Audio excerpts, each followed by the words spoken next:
Hey, então, pessoal, sejam muito bem-vindos ao Eventos de Maio da UAR. Hoje estamos aqui com Luísa Zanata, ela que é nutricionista, diretora e consultora de assuntos regulatórios, com uma longa experiência na área de alimentos, está aqui para compartilhar um pouquinho com a gente as principais regulamentações, né, as vivências na área de alimentos, que é uma área até diferenciada, né, muitas pessoas que não são da farmácia acabam é, precisando atuar em algum momento, e muita gente também, dos nutricionistas, por exemplo, e de outros ramos que cuidam de alimentos, não sabem que pode atuar com assuntos regulatórios, então é sempre bom ter essa visão, né, de quem já está imerso há tanto tempo nessa área tão especial. É, eu vou só fazer alguns anúncios, né, já para começar. Então, daqui a pouco estaremos soltando o nosso formulário de presença para quem é membro da Liga poder registrar sua presença e deixar suas opiniões. Quem não é membro da Liga também está nos assistindo de convidado externo, pode ficar à vontade para registrar ali os comentários e sugestões. E, bem, as dúvidas que forem aparecendo, vocês podem anotar pelo chat, que no fim da palestra nós vamos abrir um momento para mandar para a Luísa, ou então podem aguardar até o fim da palestra para ter também abrir o microfone, só levantar a mão e ficar à vontade para falar. Então é isso, pessoal. Espero que gostem muito. Muito obrigado pela participação de todos. Muito obrigado, Luísa, por aceitar o nosso convite. Passo agora a palavra para você. Obrigada, Gustavo. Obrigada a todo mundo da Liga por esse convite tão especial de vir aqui conversar com vocês sobre essa área que eu atuo desde 2013. Eu vou começar a compartilhar aqui a minha tela para vocês terem acesso aqui à minha apresentação, tá bom? Bom, então eu vou começar essa apresentação aqui, essa conversa, né, que a gente está tendo, me apresentando para vocês, né? Eu estou assim super produzida nessa foto maravilhosa, né? E eu queria conversar, né, com vocês. Achei muito interessante conhecer a Liga e saber que tem tantos alunos, né, durante a graduação se interessando por essa área de assuntos regulatórios, que é algo que a gente mais escuta quando a gente vai conversar com quem atua em assuntos regulatórios. Mas eu não sabia que existia essa área durante a minha graduação.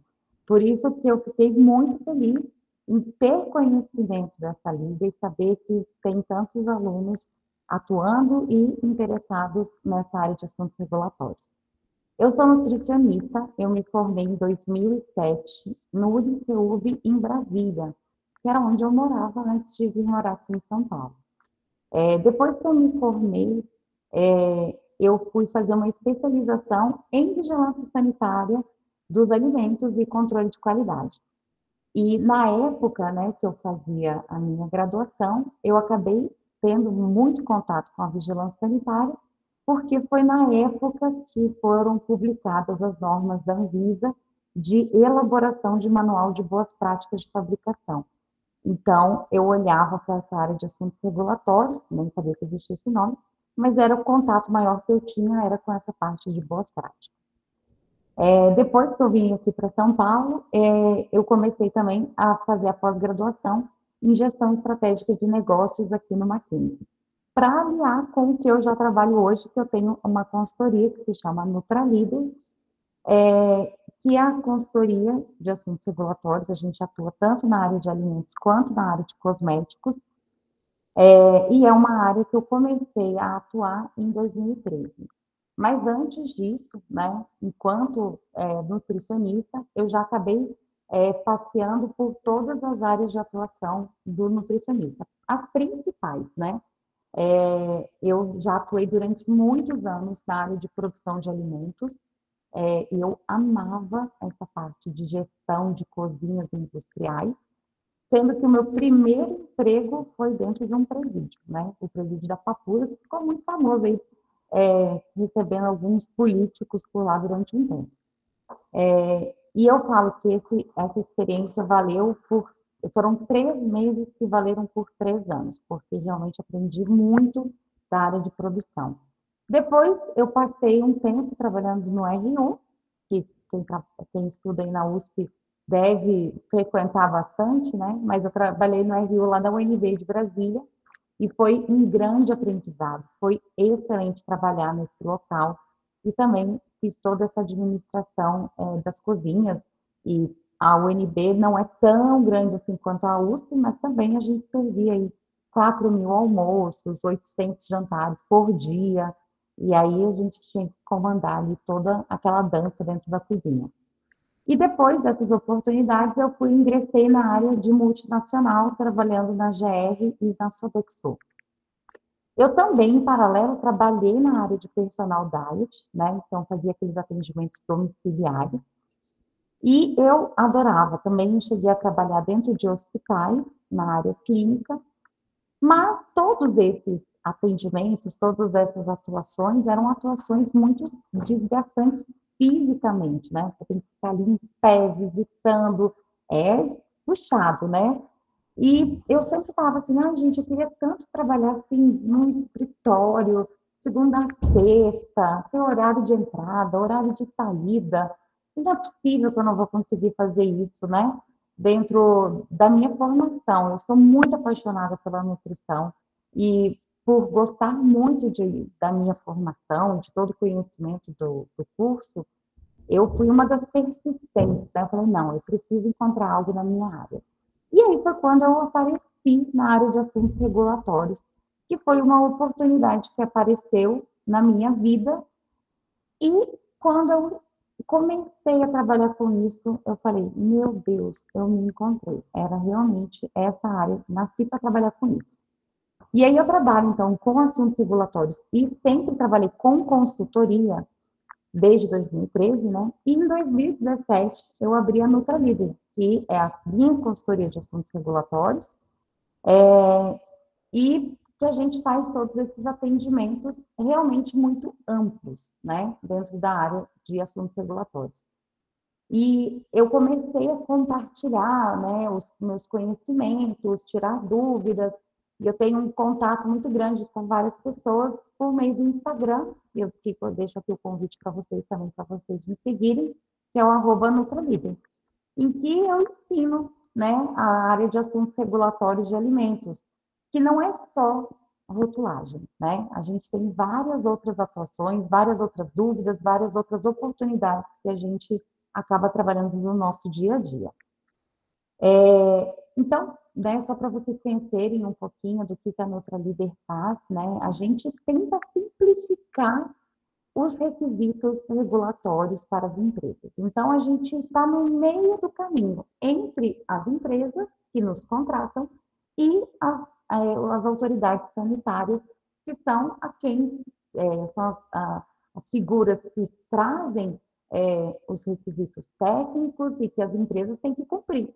Só que aqui, né, os requisitos, eles vêm numa linguagem muito peculiar, cheio de interpretações variadas e que muitas vezes o texto não é claro, e as empresas, por outro lado, precisam naquele dia a dia, na correria da produção, de, né, fazer tudo acontecer, precisa entender qual é o requisito. E aí a consultoria trabalha exatamente nesse meio de campo para a gente conseguir fazer essa tradução, tanto do que a empresa faz para a agência reguladora, quanto também o que a agência reguladora está pedindo e tentar explicar de uma maneira mais tranquila para as empresas. Então, né, esse trabalho que a gente faz dentro da consultoria. Hoje a gente fica aqui em São Paulo, nosso escritório fica na Avenida Paulista, e hoje, na minha equipe, nós já temos 6 pessoas trabalhando para atender todos esses nossos clientes que a gente vai conquistando, e já conquistamos aí ao longo desses 5 anos de mercado. Agora, eu penso assim, eu jogo essa pergunta aí para vocês, né? Quando a gente fala assim, ó, requisitos sanitários, principalmente requisitos sanitários de alimentos, a primeira imagem que vem à cabeça é qual? Para mim, quando eu estava na minha graduação e durante muito tempo de atuação, a primeira imagem que vinha era exatamente essa daí, ó, fiscalização dentro da indústria, fiscalização dentro de uma cozinha, saber ali do controle de qualidade dos alimentos, e era isso que eu achava que eram requisitos sanitários. Só que eu estava redondamente enganada, né? Existem várias outras questões aí relacionadas. E eu trouxe aqui para vocês, até essa daqui é uma reportagem de hoje, que saiu no jornal o Globo. E aí eu falo para vocês, essa reportagem e esse assunto que está bombando nas redes sociais tem tudo a ver com assuntos regulatórios de alimentos. Vocês acompanharam aí há 2 semanas atrás toda a repercussão a respeito do nome do sanduíche do McDonald's, né? Mac Picanha. E que daí, depois disso, veio logo o Burger King, já falando que o Whopper costela deles também não tem costela, na verdade. E mais recentemente, a gente teve aí uma polêmica envolvendo a marca Moça da Nestlé, porque eles estão vendendo um outro produto que se chama mistura láctea. E aí fica aí, né? O consumidor, que é o nosso grande elo para todo mundo aqui, tanto a agência reguladora, as indústrias, todo mundo quer atrair, quer conquistar e está trabalhando em prol de quem? Do consumidor. E o consumidor fica perdidão, né, entre tudo aquilo que ele acaba vivenciando. E quando a gente fala de alimentos, é algo que a gente tem aí no nosso dia a dia, 24 horas por dia. A gente toma café da manhã, almoça, janta, faz lanche, sai para algum barzinho, vai para alguma lanchonete, a gente vai ao supermercado, a gente faz compras online, a gente vai na drogaria. Todos esses momentos a gente tem contato com produtos e com serviços que estão relacionados à área de assuntos regulatórios de alimentos. Nesse caso aqui, nesse recorte aqui que a gente está fazendo, envolvendo essas polêmicas de rotulagem e também de nomes de produtos, a gente está falando muito sobre composição de produtos e como que o nome que é vinculado dentro de uma propaganda, se esse nome está levando o consumidor ao erro ou não. E isso também é muito o dia a dia de quem trabalha com assuntos regulatórios de alimentos. E foi algo, assim, muito interessante ter visto toda essa polêmica relacionada ao Mac Picanha, porque nós vimos que as regras que a gente tem hoje para rótulo, eles também deveriam ter sido aplicados para a hora da comunicação do marketing, que é outra interface que a gente acaba tendo dentro da área de assuntos regulatórios. É conversar com um coleguinha do marketing, que nem tudo que reluz é ouro e que ele não vai poder trazer todos aqueles claims, aquelas alegações, aquelas marcas que eles têm vontade de trazer, ou promessas, né, de produtos que eles vão ferir a legislação. E o profissional que atua na área de assuntos regulatórios de alimentos vai ser capaz também de fazer esse assessoramento a isso. No caso aqui do Mac Picanha, caso essa peça publicitária tivesse vindo aqui para a gente fazer essa análise, a gente teria aconselhado, olha, quem sabe o nome desse produto não devesse ser Mac Picanha, porque não tem picanha dentro desse produto, vocês usam aroma, então, que é um molho, né? Então, por isso ele teria que realmente ter sabor, né? Sabor picanha, que quando você utiliza essa expressão sabor, você está remetendo ao uso de um aditivo, uma substância que vai conferir esse sabor específico a um produto. A mesma coisa para o Whopper. E no caso do Moça, que tem uma grande polêmica, né, a gente tem a questão de que é a mesma marca, a mesma embalagem de um produto muito semelhante, mas ele está em categoria regulatória diferente, que ele está numa mistura láctea. E eles estão fazendo tudo certinho, né? Assim, dentro dos requisitos regulatórios, está tudo certo. Ele tem a denominação correta, ele traz todas as informações que precisa, mas ele acaba podendo levar o consumidor ao erro pelo fato de utilizar da mesma marca, quase a mesma embalagem, só troca realmente ali a denominação.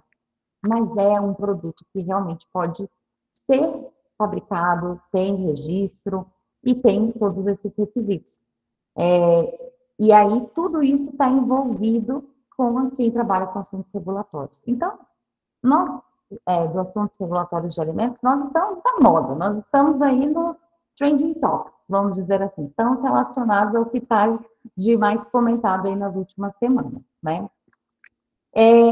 E por que que isso está tudo a ver? Então, como eu falei para vocês, assuntos regulatórios que está relacionado a uma questão de requisito sanitário é uma área de atuação dentro da vigilância sanitária, né? E quando a gente pensa em vigilância sanitária, né, o que que é vigilância sanitária? Então, não é uma coisa única, é, na verdade, um conjunto de ações em que você tem que fazer várias dessas ações para que você seja capaz de eliminar, para diminuir ou para prevenir qualquer tipo de risco à saúde, né? Ou então intervir em algum tipo de problema sanitário que já seja decorrente ali do meio ambiente, da poluição ou da própria circulação de bens ou da própria prestação desses serviços, né? Garantindo a proteção à saúde da população brasileira. Lembrando que, dentro da nossa Constituição, a saúde é um dever do Estado. Então, por isso que o nosso sistema de vigilância sanitária, ele é tão controlador quando você compara com outros países. Porque aqui no Brasil, a prerrogativa é que o Estado ele tem que garantir que a saúde do consumidor, né, da população, esteja sendo preservada. E é no campo de vigilância sanitária em que a gente consegue fazer essa prevenção. E aí, dentro da área de alimentos, como que a gente traz essa vigilância sanitária?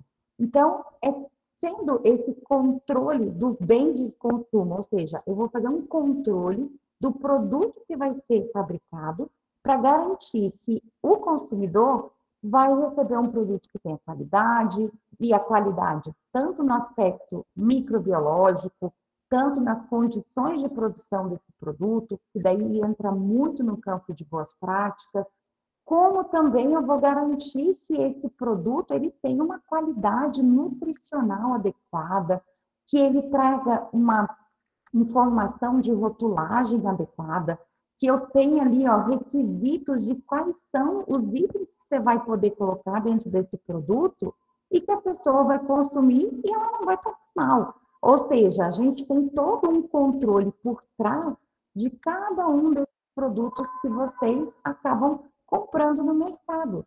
Porque qualquer substância que foi adicionada nesses produtos industrializados, elas, para estarem ali, elas passaram por um longo período de aprovação e de verificação dessa segurança, né?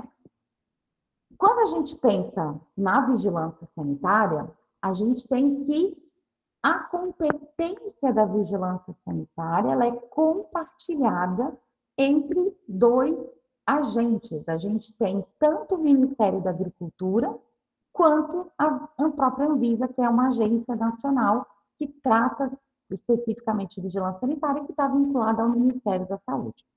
Eu costumo relacionar isso com uma administração de uma casa. Então, assim, o Brasil seria a casa. E aí, toda casa tem a sua regra, para não ficar aquela esculhambação. Então, todo mundo tem que saber a hora de acordar, qual é a hora de dormir, quem vai lavar louça, quem vai lavar roupa, né? Que dia que pode ter festa, tudo isso, né? Quem vai pagar conta, tudo isso a gente tem tudo muito bem organizado. Agora, você imagina o Brasil se o Brasil não tivesse regras. Que doidice que ia ser nesse país, né? Então, para saber exatamente quem vai fazer o quê, a gente tem uma norma que diz, ó, a gente vai organizar as ações do governo X, Y, Z. E aí, cada um dos órgãos tem as suas competências definidas. E aí, com isso, a gente tem que, dentro da organização desse país, nós temos que, compete ao mapa, cuidar de todos os assuntos que sejam de interesse da agricultura, da pecuária e do abastecimento. Com isso, alguns alimentos, eles acabam sendo fiscalizados por esse ministério. Por quê? Acaba que você tem todo o ciclo completo e que você consiga fomentar a própria agricultura e a própria pecuária. Então, o mapa, ele acaba inspecionando os produtos de origem animal e os produtos de origem vegetal limitados a bebidas e não, as bebidas alcoólicas e as bebidas não alcoólicas. Além disso, o mapa ele também faz a classificação vegetal. Ele que vai trazer as regras para falar o que é um tomate extra, o que é um arroz polido tipo 1, um arroz integral, um feijão carioca, um feijão preto. E vocês, não sei se vocês já pegaram um saco desses tipos de produto, né? Tem ali uma classificação. Próxima vez que você for ao mercado, dá uma olhada no pacote de arroz, que você vai ver que existe sim uma classificação ali. Então, todos esses grãos, né? Milho, ervilha, tapioca, farinha de mandioca, então todos esses produtos, eles acabam tendo ali uma classificação vegetal para garantir essa qualidade do que é produzido, de como é colhido, de como é transportado, do que é faturado ali, né, beneficiado, a separação que é feita. Então, eles fazem essa classificação. No caso das bebidas, como as bebidas estão muito relacionadas à própria agricultura, então é interesse também do próprio Ministério que você tenha padrões definidos que garantam que toda essa cadeia seja beneficiada, seja o agricultor, seja o consumidor que vai receber um produto de qualidade. Por isso que os padrões do mapa, eles são assim, bem fechadinhos, e eles determinam vários percentuais de uso dessas matérias-primas para que tenha esse fomento. E até mesmo há uma novidade, né, que esse ano a gente vai ter, vai ser lançada nos próximos dias, a consulta pública dos produtos plant-based, né, que são aqueles produtos que são feitos à base de vegetal e que são alternativas de produtos de origem animal. Então, eles se assemelham na ocasião de consumo. Então, por exemplo, a gente tem um hambúrguer animal, de carne, mas eu também tenho um hambúrguer vegano. Mas aí, esse tipo de produto, eles acabam não tendo uma regulamentação, um padrão específico. Cada um faz de um jeito. E aí, por isso, esses produtos, eles vão ser avaliados, né, vão ser regulamentados pelo mapa. E aí, o mapa que vai determinar quais vão ser esses requisitos. Então, como eu falei para vocês, vai ser aberta uma consulta pública. A consulta pública é aberta para todo o público, é todo mundo que é para participar. São as indústrias, são as associações e são principalmente os consumidores, né? O que o consumidor está esperando desse tipo de produto? Então, fiquem atentos que quando sair qualquer tipo de consulta pública de produtos plant-based, vocês vão ver aí que focar assuntos, né, e notícias informando que está aberto aí para escutar. A hora é agora, né? Na hora da consulta pública é a hora de vocês trazerem todas as expectativas com relação a esse tipo de produto. Bom, e outros tipos de produto também, né, que o Ministério da Agricultura acaba fiscalizando, são os produtos de origem animal. Por quê? Ele acaba pegando todo o ciclo do animal. Então, ele verifica a questão de os alimentos que são apropriados para os animais consumirem, então as rações animais, o tipo de medicamento que aquele animal vai poder receber, o controle da saúde desse animal e, claro, o próprio abate desse animal. E depois, posteriormente, ao próprio beneficiamento desses produtos carnes. Mas, além disso, né, quando a gente pensa em produtos de origem animal, a gente tem a parte das carnes, a gente tem os pescados, temos os produtos lácteos, os produtos de abelha, tá? Então, temos que lembrar que mel é um produto de origem animal, a abelha é um animal, e a gente também tem os ovos. Então, esses produtos, eles são fiscalizados pelo Ministério da Agricultura. E todos os outros tipos de alimentos, ficou tudo para Anvisa. Então, biscoito, bolo, né, pó para preparo de bolo, os próprios suplementos alimentares, e macarrão, chá, produtos para infusão, para diluição, todos esses produtos, eles são produtos que são inspecionados, né, são regulamentados pela Anvisa. Além disso, tá, a gente tem assim, esses dois órgãos federais, mas a gente também tem, dentro da nossa estrutura, os braços que ficam dentro de cada estado e de cada município. Então, a gente tem, dentro da Secretaria Estadual da Agricultura, a gente tem também dentro da Secretaria de Saúde e a gente tem também o órgão da vigilância sanitária, seja estadual ou seja municipal. Então, quem faz a fiscalização das próprias fábricas, né, ali do ponto de venda, quem vai a campo são esses órgãos que são estaduais e os órgãos municipais, sejam eles vinculados ao Ministério da Agricultura ou ao Ministério da Saúde, tá? No caso, a própria secretaria, tá? Então, a gente tem aí toda uma teia de profissionais, né, de agentes públicos que vão fazer essa fiscalização desses produtos. E quando a gente fala aqui de alimentos, é uma coisa que é muito importante a gente ter isso em mente, é que a gente tem uma definição nas nossas regras do que são alimentos, né? Então, a nossa legislação, para fazer essa distinção entre o que é alimento, o que é medicamento, o que é cosmético, o que é produto para a saúde, a gente tem uma definição de alimentos muito bem, né, que trazem esse decreto-lei, e que acaba sendo um pouco diferente do que a gente tem de conceito de alimento dentro da faculdade. Então, assim, é um choque quando você sai ali da graduação de nutrição e a gente tem ali aquela premissa, faça do seu alimento o seu medicamento. E a gente acaba vendo muito na prática clínica, né, de nutrição clínica, também falando várias substâncias que estão presentes em alimentos e relacionando isso à prevenção de uma doença ou ao tratamento de uma doença. E isso foge totalmente do escopo regulatório de um alimento. Então, a gente tem que lembrar que quando a gente fala da área de assuntos regulatórios, a gente está falando da parte da regularização dos produtos. Então, nesse momento, você vai ter que esquecer um pouco desse conceito que a gente viu ali da prática de nutrição clínica, e a gente precisa olhar como a gente coloca esse produto no mercado.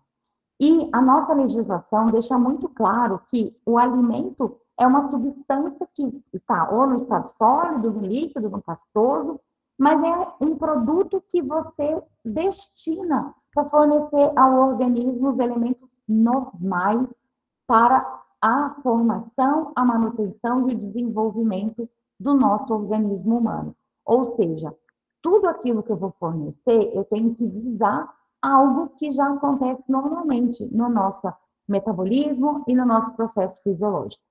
Não é considerado alimento qualquer tipo de produto que tenha finalidade medicamentosa ou terapêutica. Ou seja, eu pegar um suco de cranberry e falar para a pessoa, toma esse suco, ele vai te ajudar a curar sua infecção urinária. Isso, dentro da área de regulatório de alimentos, não pode de forma alguma. Ou, olha, toma aqui esse chazinho que eu fiz para você, com limão e mel, e também um pouquinho de camomila. Ele vai ser ótimo para ajudar você a tratar a sua gripe. Isso é algo que a gente acaba falando aqui no nosso corriqueiro, né, no nosso dia a dia. Mas isso não é algo que eu possa trabalhar ou trazer esse conceito dentro da área regulatória de alimentos. Por isso que muitos produtos, eles acabam não tendo várias alegações, né, ou não deveriam ter, porque ele não pode fazer essa relação entre alimento e tratamento, alimento e cura de doença, tá? Então, a gente acaba vendo vários estudos científicos que fazem essas associações e acaba frustrando alguns profissionais que vão trabalhar nessa área, porque gostariam de trabalhar nesse tipo de material de marketing, nesse tipo de material médico, por exemplo, sempre relacionando isso. E isso não é possível. Até mesmo um caso curioso, né? A gente tem os produtos, por exemplo, para nutrição integral. A galera aí que é da nutrição, que está assistindo, já sabe, né, que quando a gente tem um paciente que tem dificuldade de se alimentar direito, ele já está numa condição debilitada, mas ele tem ainda o trato digestivo preservado, a gente consegue passar uma sonda e posiciona essa sonda em algum local do trato digestivo e a gente fornece ali os nutrientes para ele, né? Uma alimentação que é um pó, ou então já vem ali pastosa e passa pela sonda. maravilhoso. Até um tempo atrás, todas essas fórmulas, quando você ia no hospital, você falava assim, a nutricionista já sabia. Ah, o paciente tem um problema hepático, eu vou colocar aqui a fórmula XYZ hepato, não sei das quantas, porque estava escrito no rótulo que era uma fórmula para pacientes com problemas é, relacionados ao fígado. Ou então eu tenho aqui uma fórmula para um paciente com queimadura. Então, eu já trazia na definição desse produto qual era a indicação terapêutica daquele uso.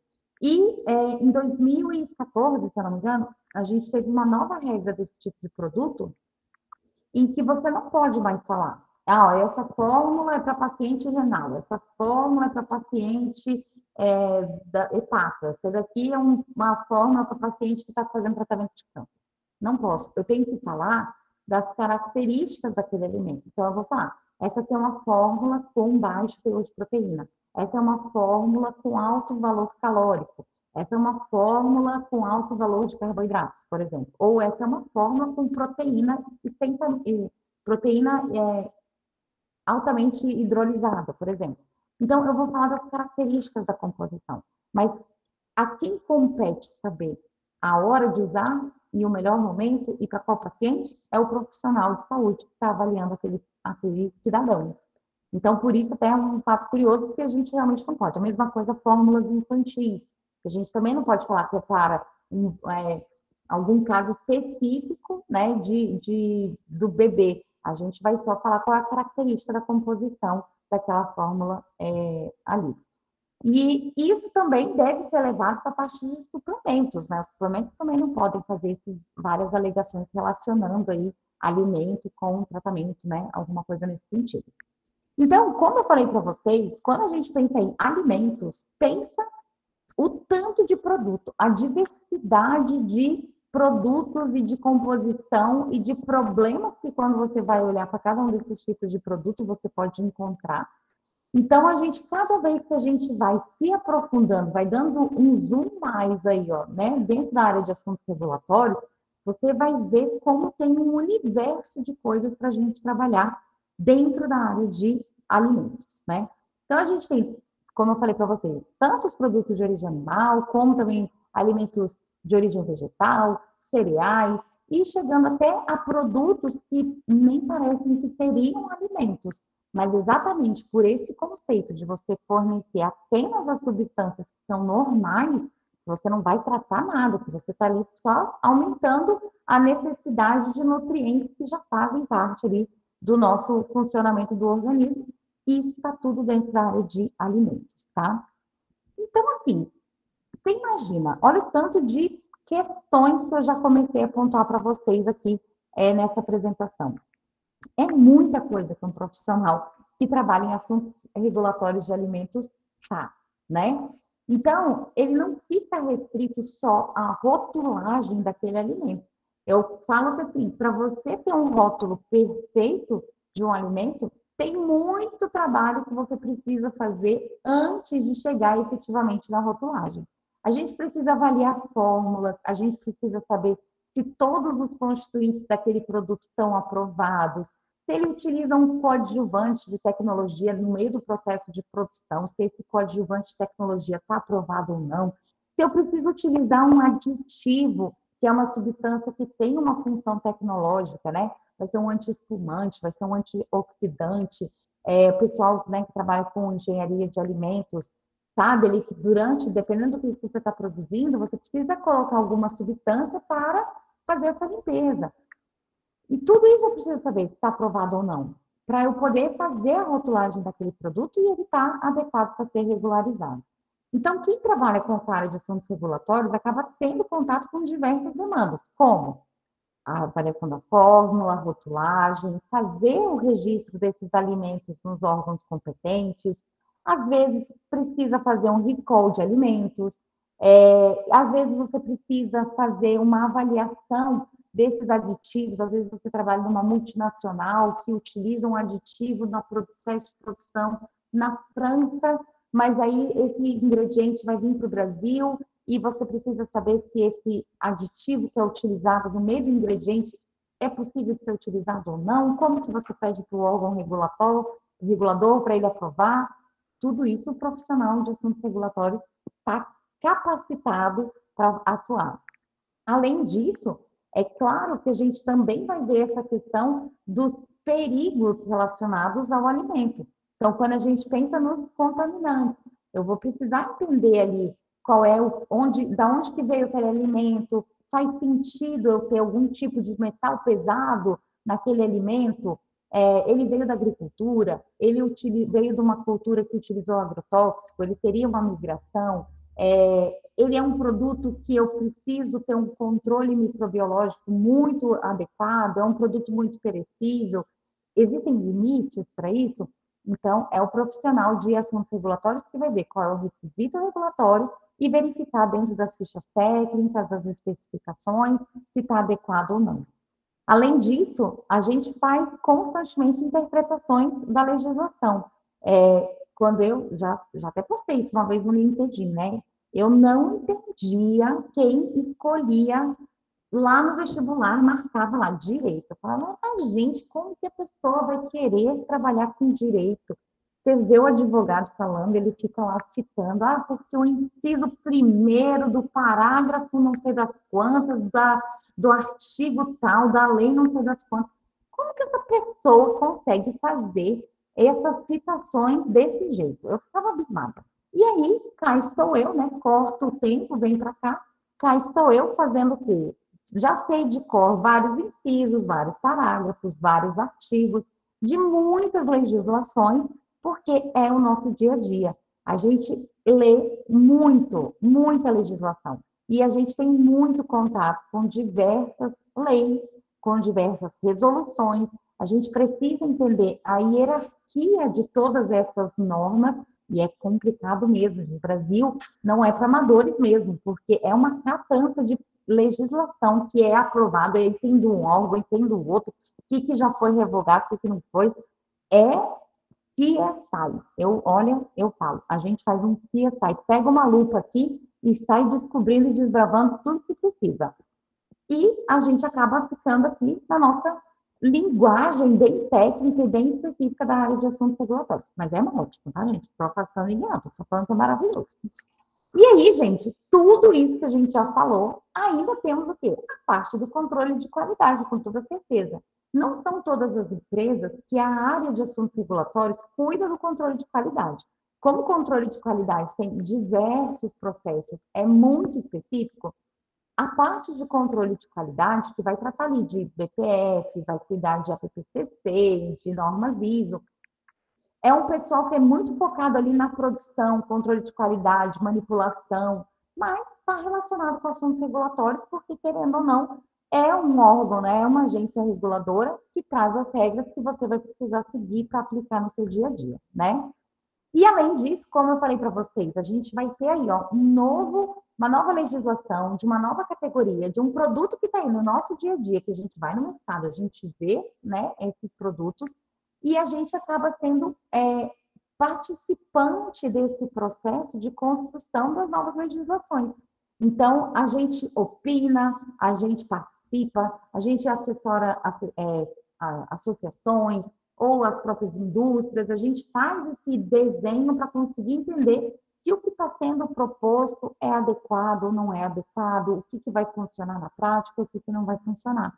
Então, o profissional, ele é um polvo, tem braço para tudo quanto é área e é realmente um profissional que tenha um conhecimento muito abrangente de diversos segmentos. É claro que nada impede de você focar dentro da área de assuntos regulatórios de alimentos numa única atuação. Tem várias pessoas que trabalham apenas com a rotulagem, né? Tem várias pessoas que trabalham apenas com BPF. Tem várias pessoas que atuam dentro de BPF apenas com certificação. Então, as oportunidades são imensas, né? Mas e quem que trabalha dentro da área de assuntos regulatórios de alimentos, né? E, gente, se eu for falar para vocês, isso daqui eu trouxe só realmente relacionando um pouco, mas não quer dizer que é restrito a essas profissões, né, a esses cursos, mas são os que a gente acaba vendo com maior frequência. Então, pessoal da nutrição, pessoal de farmácia, engenharia de alimentos, pessoal da medicina veterinária, tem pessoas que fazem o curso de tecnólogos, né, de alimentos, e pessoal também da engenharia química, ou química, só química mesmo, né? Além de outros cursos, também tem pessoal de gastronomia também que acaba atuando, pessoal do direito acaba atuando em assuntos regulatórios de alimentos, pessoal da administração também vem para áreas de assuntos regulatórios. Então, é uma salada mista aí de profissionais que acabam trabalhando juntos. Quando a gente olha para dentro de uma indústria de alimentos, é muito comum você ter profissionais da engenharia de alimentos e da nutrição. Quando você faz um recorte dentro de produtos de origem animal, é muito comum você encontrar veterinários, engenheiros de alimentos e tecnólogos de alimentos.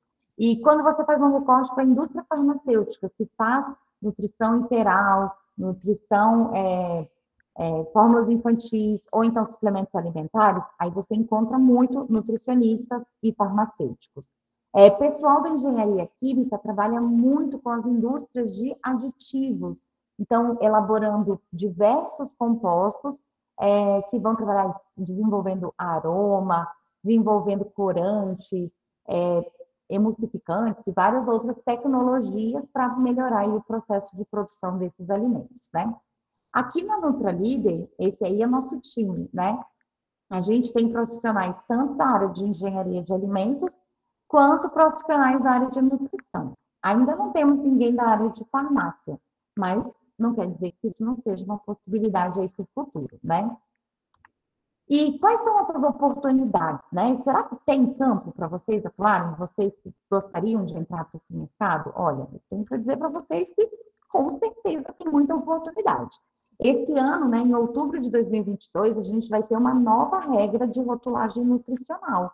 E isso vai impactar no rótulo de todos os produtos que são comercializados. E não só os alimentos prontos para venda ali para o consumidor.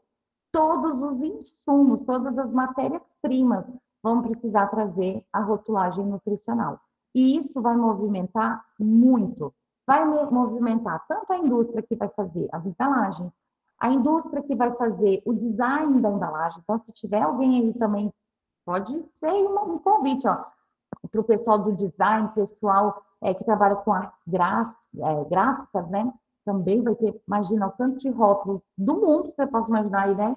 Desse mundo de alimentos que a gente tem para fazer uma nova arte de rótulo. A gente tem oportunidades dentro de indústrias que vão fazer toda uma reformulação, então, consultorias que vão ter que fazer, consultorias de P&D. Então, só uma única alteração na rotulagem, né, de nutricional vai trazer esse grande impacto. O pessoal também vai precisar fazer mais análises laboratoriais, então vão surgir uma maior demanda para os laboratórios de análise, para eles conseguirem fazer essas análises, né, da composição dos alimentos, também vai ter uma demanda maior ali.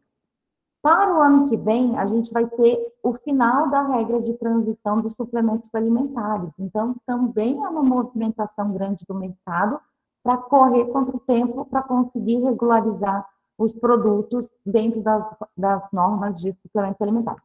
Porque brasileiro a gente sempre deixa para a última hora, né? Teve 5 anos para fazer a adaptação, então muitas empresas ainda não fizeram suas adaptações, então vão fazer apenas no ano que vem.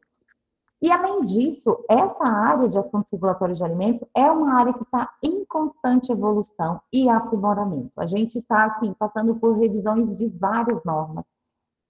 Quando a gente conseguir, assim, respirar, colocar um pouquinho a cabeça para fora d'água, para pegar um fôlego, passando pela rotulagem nutricional, vai vir uma nova onda que vai ser a rotulagem geral de alimentos que vai mudar. E aí são novos requisitos, novas rotulagens e novas oportunidades que vão surgir. E tanto, como eu falei para vocês, em diversas empresas, né? Vocês podem ir tanto para a indústria, como também para dentro de consultorias. As próprias associações prestam um trabalho de assuntos regulatórios para os seus associados. E além disso, por que não? Você também pode trabalhar do outro lado do balcão, né? Você pode ser um concursado público trabalhando dentro da Anvisa, dentro do Ministério da Agricultura, dentro das secretarias municipais, estaduais, trabalhando como fiscal e fiscalizando os produtos que estão aí dispostos no mercado. E aí é isso, eu quero saber se vocês estão prontos para esse desafio, para trabalhar na área de assuntos regulatórios de alimentos. Espero que eu tenha deixado aí um pouquinho de entusiasmo com vocês, tá bom? Eu vou deixar aqui os meus contatos, tá? Quem quiser pode escanear esse QR Code, que consegue pegar e já adicionar diretamente, mas também ficam aí os meus outros contatos. E fica também o convite para vocês me seguirem no Instagram, @Nutralíder, tá bom? Estou aí aberto, não sei se tem perguntas aí, se alguém quer perguntar alguma coisa, comentar. Quase estourei o tempo, mas eu não estourei. Maravilhoso, Luísa. Gostei muito de conhecer também, tinha muito interesse nessa área, né? O pessoal aqui tá agradecendo bastante no chat, bastante elogios. Vamos ver, eu acho que temos algumas perguntas anotadas aqui, né? Vou começar por essa aqui. Olá, Luísa, estou adorando a palestra da Paula Cavalcante. Uma pergunta. Os suplementos alimentares comercializados em farmácias de manipulação, por exemplo, creatina ou melatonina, também estão sujeitos à legislação regulatória de alimentos e suplementos ou são produto à parte? Ó, essa é uma dúvida muito comum para quem trabalha com a área de assuntos regulatórios, tá? Os produtos que são vendidos em uma farmácia de manipulação, eles se dividem em duas categorias. Aquele produto que você chega com a sua prescrição e ele é manipulado ali na hora, né? Na hora que eu digo, ele é manipulado especialmente para você, naquela composição que o profissional da saúde prescreveu, esse é um produto, medicamento manipulado. Ele é um produto manipulado, ele é totalmente diferente, segue outras regras. Agora, quando você vai nessas farmácias de manipulação, muitas vezes você já encontra produtos que já estão prontos para você olhar o frasco e pegar sem essa prescrição.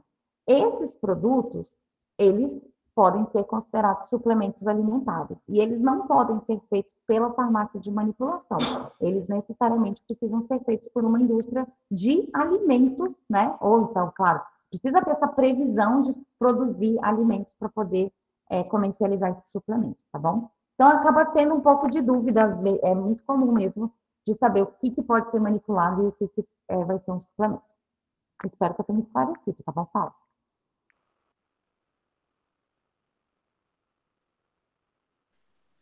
Muito bom, muito bom. Vou fazer uma pergunta minha também, que eu fiquei muito curioso. Gostei muito daquela parte que você abordou o Mac Picanha e os outros que apareceram. Isso me lembrou também de uma situação que eu já vi, por exemplo, muito em achocolatados, né? Às vezes eles fazem umas alegações, por exemplo, se dá mais energia, vitamina ou seu dia, coisa assim. E isso, teoricamente, seria uma alegação, assim, mais de, talvez, de um suplemento ou um medicamento, aí elas podem estar incluídas nesse tipo de produto, sendo um alimento comum? Ou assim, meio fora da regra que eles fazem? Exatamente, não, mas é isso mesmo. A gente faz aqui muitas avaliações de material de marketing para a gente realmente verificar se esses slogans, se essas submarcas, se elas podem ser utilizadas ou não. Então, por exemplo, eu vou falar que o meu produto ele é fortificado, né? Tá, mas existe uma regra para você ter um alimento que é fortificado, ele segue essa regra, né?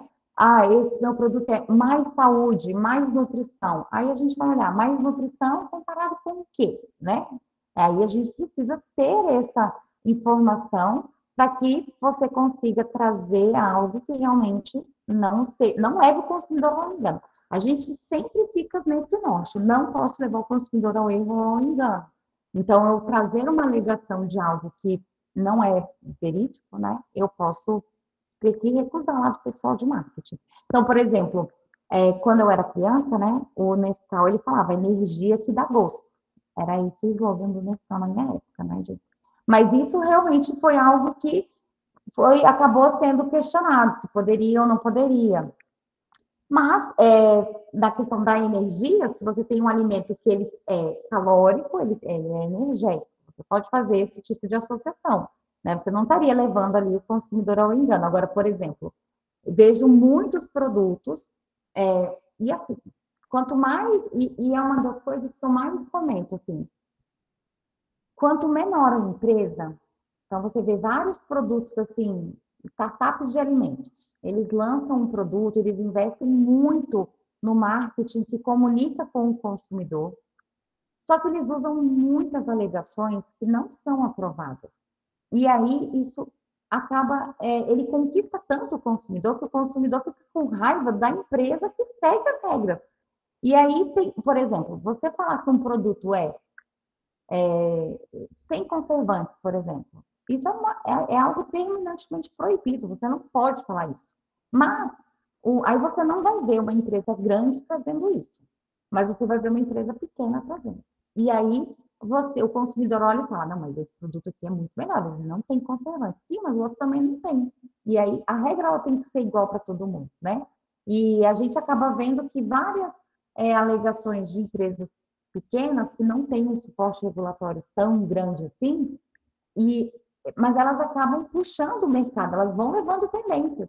Aí, por exemplo, esses produtos, por exemplo, assim, ó, Bullet Coffee, por exemplo, né? Aí você tem ali, traz várias alegações, mais foco, mais concentração, mais disposição, nootrópico, não sei das quantas. Tudo isso não pode trazer de forma alguma, a não ser que você use a cafeína isolada. Mas nenhum produto que tenha café vai poder trazer essas alegações de cafeína, né? Daí tem um raiozinho lá da energia para que você vai ficar ligadão. Isso daí tá tudo errado. Não pode. Bacana, bacana. Realmente muito complexo. Já deu para ter ali uma ideia do que acontece, né? Ah, vamos ver aqui. Temos mais perguntas? Temos mais perguntas. Da, da Débora. Perguntou qual o papel do profissional de assuntos regulatórios se tratando de nutrivigilância. Nossa, a Débora, ela deve estar bem aí nos assuntos regulatórios, né? Então, para falar, né, o que é nutrivigilância? Nutrivigilância é realmente você estar relacionado a eventos adversos relacionados ao consumo de um alimento. Quando a gente pensa dentro de farmácia, né, dentro de medicamentos, isso já é algo mais é, estruturado, já mais robusto, em que as próprias empresas já têm isso muito bem estruturado, que precisa fazer essa comunicação para os agentes reguladores e ter toda essa cadeia. Agora, a nutrivigilância é algo que está caminhando, que ainda está sendo construído e está dentro da agenda regulatória da Anvisa, agora até 2023, é algo que vai ser mais fortalecido para que a gente tenha realmente mais esses casos de trazer esses informes e você reportar qualquer tipo de problema ou qualquer tipo de propaganda irregular desses produtos, né? Recentemente, a Anvisa até trouxe um painel que ela divulgou essas pesquisas que eles andam fazendo aí por e-commerce para verificar quais são os produtos que andam sendo vendidos e que eles estão irregulares. Eles têm composição que não é aprovada, ele não tem regularização, ele também traz alegações que não são aprovadas. Então, eles estão ali monitorando para saber e para conseguir tirar esses produtos do ar. Então, qual é o papel de assuntos regulatórios? Assuntos regulatórios, a gente é o chato do rolê, entendeu? É aquele que vai colocar água no chope, é a gente, né? Nós somos pagos para sermos chatos. Nós somos aquele que vai levantar a bandeirinha para falar, gente, isso daí não pode não. É quem vai alertar de todos os riscos. E aí a gente tem que entender quais são os papéis e as responsabilidades, né? Então, tem profissionais que a gente precisa alertar dos riscos mas a tomada de decisão, se segue ou não segue, muitas vezes não fica a cargo de quem é de assuntos regulatórios, fica lá em cima de quem está na diretoria. Então, o papel do profissional de assuntos regulatórios é justamente levantar a bandeira vermelha e alertar para quando tiver algum tipo de risco. Sempre aí salvando a galera, o regulatório, né? Estamos aqui. Vamos ver aqui. Nossa, o pessoal tá realmente animado. Vamos para a próxima. Davi perguntou: Luísa, você poderia me falar um pouco mais sobre como é feita a avaliação de segurança e eficácia para alimentos com alegações funcionais? Davi, esse é um assunto super específico, tá? Essa avaliação de segurança, o que que a gente tem que fazer? São duas coisas diferentes aqui. A gente primeiro tem que comprovar que qualquer ingrediente ele é seguro. E o seguro, quando a gente fala nessa comprovação, é que ele é seguro do ponto de vista toxicológico. Ou seja, a pessoa vai consumir esse ingrediente e ela não vai se intoxicar, ela não vai desenvolver nenhum tipo de doença, ela vai conseguir manter as suas atividades dia a dia, inclusive morrer, tá, gente? Então, assim, quando a gente faz esses estudos toxicológicos, é, para alimentos, a gente só consegue considerar um valor que se chama NOAEL, que é quando a gente não vê nenhum efeito adverso relacionado ao toxicológico, né, dessa substância nos animais. Quando a gente fala de medicamento, a gente até considera um efeito adverso, por isso que a gente tem a bula do medicamento, que você pode ir lá olhar, que tem sempre reações comuns, reações menos comuns, né? Mas elas podem acontecer. Só que você tem uma situação de estou com uma doença, preciso de um tratamento, você tem um risco-benefício. No caso de alimentos, a pessoa está saudável, você não pode oferecer nada que vá comprometer a saúde dessa pessoa.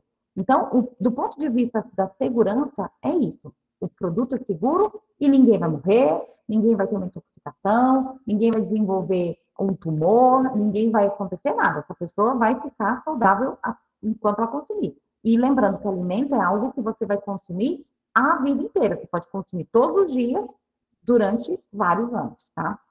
Na questão da eficácia, é quando você consegue demonstrar que aquela substância, ela promove um efeito benéfico dentro do organismo.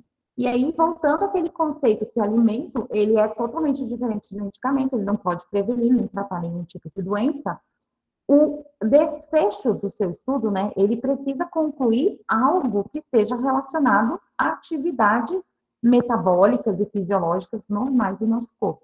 E essa comprovação ela é feita por meio de estudos clínicos realizados em humanos. A gente precisa muito do apoio da universidade para desenvolver esses protocolos de estudos com desfechos interessantes para a área de alimentos, né? Porque é um estudo caríssimo para você fazer esse estudo de comprovação de eficácia. Por isso que você vai ver que são pouquíssimas as alegações que a gente tem hoje aprovadas pela Anvisa, porque realmente é difícil às vezes você conseguir perceber algo que você já acontece normalmente no seu dia a dia, né? Então, se é algo que já participa normalmente do seu processo fisiológico, até que você consiga perceber essa mudança, né? E você realmente precisa ter um grupo grande, expressivo e acompanhado por um longo tempo. Então, Davi, é basicamente isso, tá? Então, a segurança é para você olhar do ponto de vista toxicológico, a eficácia para ver se aquela substância realmente, ela, ao consumir aquela substância, você desenvolve um benefício dentro do universo fechado do escopo do que é alimento, dentro da nossa atividade fisiológica ou metabólica normal do nosso organismo, tá bom?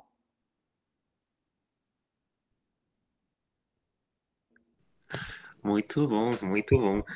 A próxima aqui é mais um comentário, um desabafo, né, que a Ana falou É, sobre isso. Pode falar. Gustavo, não, é o desabafo meu que eu estava falando para eles que a gente vê muito, até no Diário Oficial, muita publicação de recolhimento e daqueles alimentos, supostamente, que não são alimentos, né? Eu já vi até uma vez um que se dizia suplemento alimentar e era um gloss labial. Ah, sim. Esse é maravilhoso. Esse é porque, assim, ó, esse produto, ele já tentou ser tudo. Ele já tentou ser o gloss, efetivamente. Aí não conseguiram fazer o registro como cosmético. Aí mandaram, viram, mas ele é líquido, então vamos colocar ele como suplemento. Aí tem lá o gloss, que é um suplemento alimentar líquido. E aí ele fala que é para você passar na boca e ao longo do dia você vai ali consumindo o que você passou o lip tint. E é assim, gente, isso é cara de pau mesmo, né? Não tem outro nome. É tentar não sei, né? Tentar dar uma de esperto mesmo. É uma pena, né? Realmente, a gente tem, realmente, a nossa legislação, ela, como eu falei, a gente tem essa prerrogativa de fazer essa proteção à saúde do consumidor. E é diferente de outros países em que você pode lançar o produto que for e você, a empresa, é responsabilizada depois ela lança, ganha um processo e ela se vira lá com o próprio consumidor. Aqui não, a gente tem essa preocupação. Então, realmente não pode. E também acontece muita coisa, muito assim também, Ana, produtos que são vendidos como alimento, falam lá naqueles sites, esse produto foi aprovado pela Anvisa, a fórmula aprovada pela Anvisa. Mentira, nem a Anvisa nem estou sabendo a existência desse produto, porque não passa pela Anvisa. E é um produto que usa substâncias que são medicamentosas. E aí, quando você vê a publicação no Diário Oficial, ele foi enquadrado como medicamento, falando que para a empresa ainda é pior, porque ela ainda está infringindo outras previsões, tá? De produzir medicamentos sem ter licença, né? Você tem várias outras infrações que a pessoa comete ao colocar esse tipo de produto aí para vender, que é uma explosão, né, desse tipo de dinheiro fácil, vamos dizer assim, é uma forma de empreender. Lance a sua própria linha de suplementos e coloque aqui. Então, são pessoas que não têm nenhum conhecimento da área de assuntos regulatórios, usam uma estratégia de marketing muito poderosa e o consumidor, como é o elo mais fraco, acaba comprando, né? E porque são promessas muito agressivas e de milagres, praticamente, né?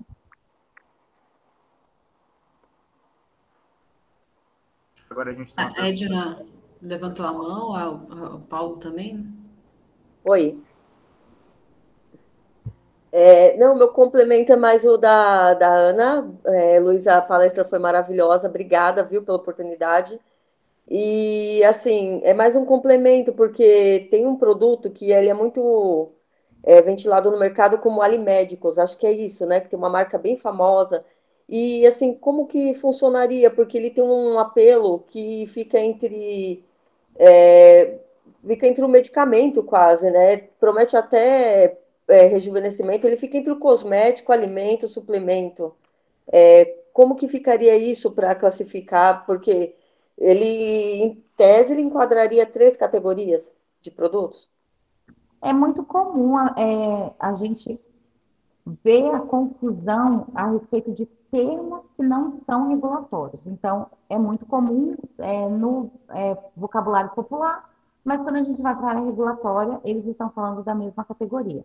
Então, a gente tem os nutricosméticos, os nutracêuticos também, né? Então, são todos produtos que, na verdade, eles são suplementos alimentares. Então, não tem uma dúvida, ou ele vai ser suplemento, ou ele vai ser alimento, ou ele vai ser medicamento, ou uma coisa ou outra. Se ele é uma substância ativa que está ali usada para um tratamento, ele é medicamento.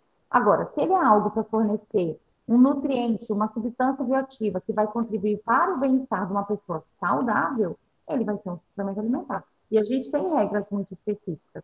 Agora, não dá para eu querer fazer um suplemento com várias misturas ali, vitaminas, algumas substâncias bioativas, e falar que é um produto emagrecedor, perca tantos quilos por não sei quantos dias e tal. Então, para fazer esse tratamento de perda de peso, é medicamento. Então, vai seguir as regras da parte do pessoal de medicamento, não é alimento.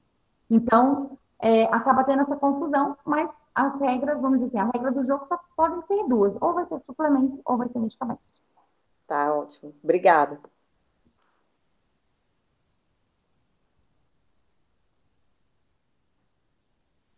E vamos aqui para a próxima questão. Aproveitar que o barco está tocando, tá toda. Vamos ver aqui. Tatiana perguntou: Luísa, existe regulamento técnico para bebidas vegetais? Por exemplo, um leite de castanhas ou algum outro vegetal? Tatiana, ainda não existe, tá? Esses produtos, eles são enquadrados numa categoria ou você pode colocar como produtos de vegetal, ou então alimento pronto para o consumo, tá? Mas é justamente essa legislação nova que a gente está falando, dos plant-based, ela vai justamente falar os requisitos desses produtos que são vegetais, mas que eles olham para um alimento de origem animal e fazem a sua substituição, tá? Então, a gente ainda não tem. Mas já te adianto que essa denominação leite não vai ser algo que vai para frente. Leite só vai ter leite de coco, mas todos os outros produtos vão ser sempre bebidas. Bebida à base de castanha, bebida à base de amêndoas, e assim vai seguir, que é uma tendência já mundial mesmo. Os outros países também já não vão mais usar esses termos, pelo menos para leite, né? Usar o termo do produto de origem animal no produto de origem vegetal, que seja semelhante. Oi, Luísa. Oi. Eu acho que eu vou primeiro ler aqui a próxima pergunta e depois eu tenho uma perguntinha também, tá bom? É a pergunta do Wallace. Boa noite, Luísa. Não sei se no Brasil tem muito disso, mas em alguns países há leis que protegem algumas receitas de alimentos culturais de determinadas regiões, como o croissant na França, eu acho que também a questão do champanhe, né? Então, o AR envolveria isso também? Também, isso daí são as indicações geográficas, né? A gente tem algumas denominações de origem controlada. A gente tem, aqui no Brasil, tem um acordo entre Mercosul e a União Europeia, e que alguns termos, eles estão sendo negociados. É um acordo que, assim, está tentando, acho que faz uns 20 anos que eles estão tentando fazer, né? Então, por exemplo, queijo tipo gorgonzola, é uma expressão que não vai mais poder existir no Brasil. Um produto está sendo feito no Brasil e chamar tipo feito gorgonzola, ele vai ter que se chamar queijo azul. E isso já acontece, é o blue cheese, né? Que você for viajar, por exemplo, para os Estados Unidos, você vai encontrar blue cheese mesmo, né?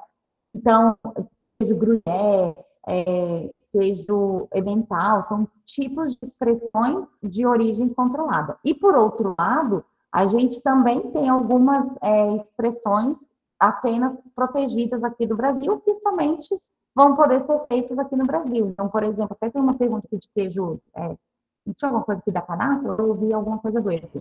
Mas, por exemplo, queijo da canastra também vai ter uma expressão protegida, só vai poder fazer aqui do Brasil mesmo. E o profissional de assuntos regulatórios trabalha nisso porque a gente faz a parte da rotulagem e quando tem essas discussões, as associações sempre vão tratar isso dentro do ambiente regulatório para saber o impacto na denominação, no processo de produção daquele produto, nos requisitos de identidade e qualidade. Então, tudo isso está dentro da área de assuntos regulatórios. Entendi. Bom, a minha pergunta vai mais ou menos nesse sentido também. Eu sempre vejo em filmes, né, em séries, alguns produtos de origem animal ou embutidos ou queijos sendo vendidos em feirinhas e coisas do tipo, assim, produtos mais artesanais, né? No Brasil, isso é permitido? E aí eu também lembro dessa questão toda que a gente teve com o queijo da canastra, que teve recolhimento, né? E seria, então, seguro dizer que no Brasil essas regras para alimentos elas são mais rígidas do que em outros países, como os Estados Unidos ou a Europa? Eu não tenho muito conhecimento dessas regras específicas dos outros países, mas o que eu posso dizer para você é que sim, a fiscalização de produtos de origem animal aqui no Brasil ela é muito forte, tá? O mapa ele é bem fortalecido. Realmente a gente tem uma peculiaridade dentro desses produtos que a gente tem requisitos diferentes para cada âmbito. Então, por exemplo, quando eu faço um produto e que o produtor é ali daquela cidade e a inspeção é só ali naquela cidade, eu só vou vender ali, ele tem um selo, que é o selo de inspeção municipal. Ele só dá direito a ele ser produzido e comercializado naquele município. Se eu quero vender no estado, aí eu vou ter que ir para um outro tipo de fiscalização, que daí também os requisitos de controle de qualidade do estabelecimento já são um pouco mais rigorosos. E quando eu quero fazer um comércio em todo o Brasil ou exportar esse meu produto, eu vou ter o símbolo, né, que é o Serviço de Inspeção Federal, que é o CIF. Aí me dá permissão para eu circular por tudo. A questão do queijo da canastra, que teve no Rock in Rio, né, bem, sei lá, 2000 X, não sei quanto, uma chefe, né, ela acabou trazendo esses produtos que eram de Minas e levou para o Rio de Janeiro, só que o produto, ele realmente ele não tinha selo de inspeção. E aí, realmente, a regra do jogo é claro. Quem tem um estabelecimento de restaurante sabe que você só pode receber produtos que sejam regularizados. E no caso, o produto não estava.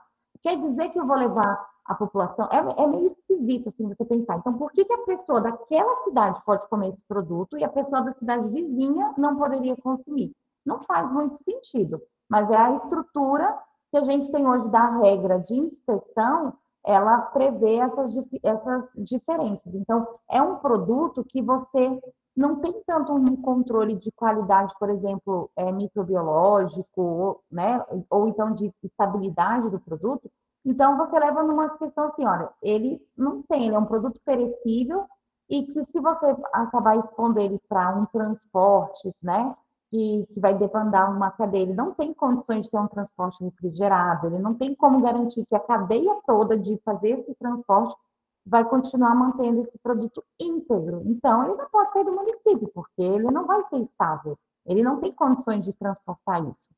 Então, por isso que ele não poderia. Mas agora, depois de toda essa polêmica que teve com o queijo da canastra, o MAPA lançou um selo arte, né? Então, são produtos que são feitos de maneira artesanal e que você tem um processo específico ali, mas aí você tem que, de toda forma, você precisa bater na porta lá do órgão que vai fiscalizar e pedir autorização, e falar, moço, vem cá, dá uma olhada aqui no meu negócio, vou regularizar, né? Mas para você vender em feira, qualquer feira, qualquer troca dentro da mercadoria, você realmente precisa estar com esse produto regularizado. Legal, muito bacana. Eu lembro até que na época teve o queijo da canastra, tinha até ganho prêmios na Europa, e aí aqui no Brasil estava tendo essa coisa do recolhimento, e aí foi aquele caos na mídia, foi algo bem interessante. Não, e realmente é uma joia, né? Realmente é um queijo sensacional, maravilhoso. E, na verdade, assim, a regra aqui do Brasil, você não podia nem fazer queijo com leite cru. Começa por aí. Né? Então, você tinha várias questões ali envolvidas. Mas isso já se evoluiu muito, ainda tem muito para evoluir, mas já se evoluiu bastante aí nesse olhar para esse tipo de produtor e reconhecer, e nós temos várias indicações geográficas regionais sendo lançadas pelo MAPA para estimular e proteger a agricultura, né, e os produtos que são feitos em cada região do Brasil. Muito bacana. Tem mais uma pergunta aqui da Tatiana. Acho que são duas perguntinhas aqui, uma achando na outra, né? Mas já existe no mercado uma bebida à base de castanha e ainda não tem regulamento? Não, na verdade, o que eu quis dizer? Você tem uma categoria que você acaba encaixando esses produtos, mas você não tem uma definição clara de composição. Então, ele não traz um requisito assim, olha, a bebida à base de castanha precisa ter X% de castanha, ele vai ter que fornecer tantos por cento de carboidrato, tantos por cento de proteína. Não tem isso, né? Você acaba colocando X, o que você quiser ali dentro. Por isso que, se você for olhar no mercado, você tem tanta disparidade de composição e de uso de aditivos e de tabela de informação nutricional. Então, o regulamento ele vai vir justamente para dizer quais são os parâmetros. Olha, para você fazer uma bebida à base de castanha, você não pode colocar 1% de castanha, o resto de água e aroma, e falar que é uma bebida de castanha. Você vai ter que colocar X%, né? Então, ele vai trazer esses balizadores. E é uma outra dúvida. Esses produtos, eles vão ter que ser equivalentes nutricionalmente. Então, por exemplo, eu vou fazer um hambúrguer vegetal. Ele é um substituto de carne. Quem vai comer o hambúrguer, né, vai ser naquela mesma ocasião de consumo. Eu vou ter que garantir que vai ter um teor mínimo de proteína, né, para garantir a nutrição adequada, ou não preciso, é só um disco. Então, esses balizadores é que vão ser discutidos agora com essa nova legislação de plant-based, tá bom? Legal, legal. Isso é até bem mais profundo, né, do que a gente pensa no senso comum, né? Essa coisa da nutrição mesmo, de ser um equivalente, é bem interessante. Acho que, então, essa será a nossa última pergunta agora. Então, a da Tatiana ainda. Pensando que no Brasil temos uma enorme biodiversidade de produtos e muitos deles ainda não podem ser usados em suplementos, por exemplo. Então, vejo que essa questão de avaliação de segurança e eficácia de um novo alimento não é muito burocracia e um investimento muito alto para a indústria colocar esses novos produtos no mercado. Dessa forma, o mercado não fica muito restrito e limitado. Acho que nessa questão, né, por ter muitas regras, isso limitar a nossa expansão que nós poderíamos ter com toda a nossa biodiversidade, né? Pois é, mas assim, quando a gente pensa no uso de um extrato botânico, né? Mesmo que ele seja da nossa biodiversidade, a gente precisa saber o que a gente está fazendo, o que a gente está produzindo, né? Tem realmente um grande investimento, mas depende da forma que você vai produzir. Porque quando você está usando algo botânico numa forma farmacêutica, normalmente você está passando por algum tipo de concentração, né? Então, assim, qual é o padrão que você vai ter? Como que você vai garantir que todos aqueles produtos vão sair com aquele mesmo teor da substância bioativa? Você vai fazer uma extração, mas e como que você controla o que você está extraindo?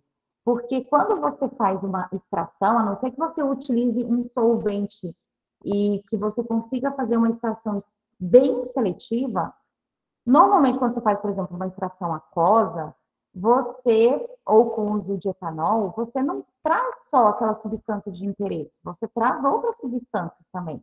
E a gente precisa saber o que você tem ali dentro daquela estrutura e se aqueles outros componentes que, numa situação normal, eu vou pegar uma planta e eu vou consumir, por exemplo, vou pegar uma alface, eu vou consumir na salada, mas a partir do momento que eu pego um monte de alface, fervo, vou fazer ali a extração, eu vou ficar concentrando aquelas substâncias e eu vou administrar numa concentração muito maior do que eu consumir a minha folha de alface, eu vou estar consumindo numa cápsula 2 pés de alface ali junto no mesmo momento, eu preciso garantir que aquilo ali é seguro e que eu não vou ter nenhum tipo de problema ao consumir aquela suplementação.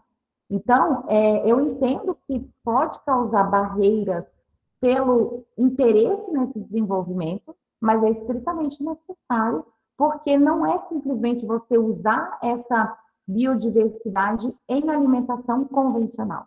Você realmente está utilizando por alguma propriedade que você observou. E aí a gente precisa ter esse controle muito bem mapeado para ter certeza de que nenhuma outra substância que possa ser tóxica esteja vindo junto nesse processo de produção, né? E você sabe, né? Não é mentira, né? O Marcelo D2 contou mentira, que uma erva natural não pode te prejudicar. Pode sim, né? Então, a gente precisa saber exatamente o que é que a gente está vendo, tá bom? Ah, ótimo. É bem comum essa do natural não faz mal, né? Bom, muito obrigado, Luísa. Só elogios aqui, a Tatiana agradecendo. Pessoal, infelizmente, é uma pena que a nossa palestra tem que acabar. Tá todo mundo gostando muito. Obrigada a vocês, obrigada aí pelo tempo de vocês, a sexta-feira e à noite virem aqui me escutar, tá bom?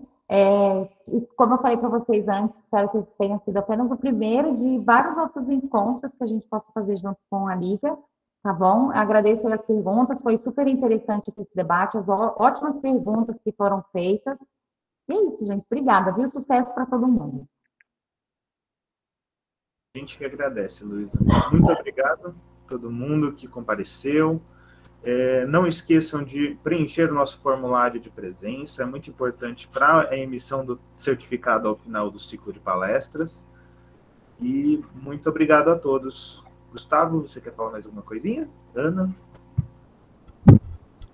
Só agradecer. E agradecer. Agradecer também. Muito obrigada. E foi maravilhoso. Parabéns pela palestra. Ótimo, pessoal. Tchau, tchau. Obrigada, gente. Tchau, tchau. Boa noite. Bom fim de semana. Boa noite. Obrigada.